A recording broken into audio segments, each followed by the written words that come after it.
கர்த்தருடைய நாமத்துக்கு ஸ்தோத்திரம் உண்டாவதாக. எனக்கு அன்பானவர்களே, நிறைய கிறிஸ்தவர்கள் இருக்கிறார்கள். ஏனோ தானோ, ஆனால் நாங்கள் கிறிஸ்தவர்கள், பேரு கிறிஸ்தவர்கள். ஆண்டவருடைய சித்தத்தை நாங்கள் செய்ய மாட்டோம். ஆனால் எங்களுக்கு தேவையானது மட்டும் நாங்கள் ஜெபத்திலே கேட்டு வாங்கிப்போம் அப்படின்ட்டு துணிஞ்சு பாவம் செய்துகிட்டே இருப்பாங்க. ஆனால் ஆண்டவர்கிட்ட ஜெபிக்கிறதெல்லாம் கிடைக்கும் அப்படின்னா எப்படி கிடைக்கும்? யோவான் புஸ்தகத்தில் 9ஆம் அதிகாரத்தில் 31 சொல்லப்பட்டிருக்கிறது, பாவிகளுக்கு தேவன் செவி கொடுப்பதில்லை என்று கூறப்பட்டிருக்கிறது. இதற்கு அர்த்தம் என்னவென்றால், தேவ பக்தி அற்றவர்களாக பாவத்தில் நிலைத்திருப்பவர்களின் ஜெபங்கள் கேட்கப்படாது. மாறாக தேவனுக்கு பிரியமானதை செய்கிறவர்களின் ஜெபங்களுக்கு தேவன் செவி கொடுப்பார். ஒருவர் பாவத்தில் இருந்து கொண்டே தனக்கு சுகம் வேண்டும் அல்லது ஆசீர்வாதம் வேண்டும் என்று கேட்டால் அந்த ஜெபத்திற்கு தேவன் பதில் அளிப்பதில்லை.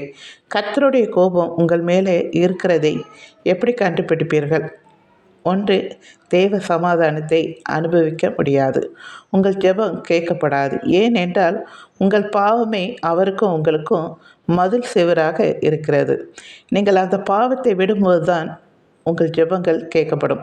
அவருக்கு கேட்கக்கூடாதபடி செவி மந்தமாகவும் இல்லை, செய்யக்கூடாத அளவுக்கு அவர் கை குறுகி போவதில்லை.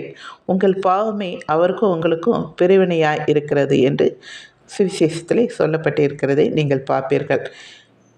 தேவ பக்தியுள்ள ஜெபத்திற்கு தேவன் செவி கொடுப்பார். அதாவது ஒரு பாவி மனம் திரும்பி இயேசுவை ஏற்றுக்கொண்டு தேவ பக்தியுள்ளவனாக இருந்து அவருக்கு சித்தமானதை செய்யும்போது அவருக்கு செவி கொடுப்பார். அவனுக்கு அவர் செவி கொடுப்பார்.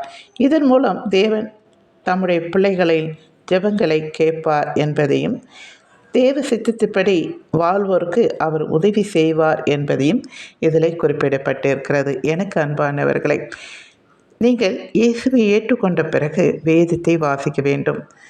அதை வாசிக்கும் போது அவர் என்னெல்லாம் செய்ய சொல்லியிருக்காரோ அதை நாம் கடைப்பிடிக்கணும். கடைப்பிடித்து அவருக்கு பிரியமாய் வாழும்போது தான் அவர் நம்ம ஜெபத்தை கேட்பார். சரிங்களா? தேங்க்யூ.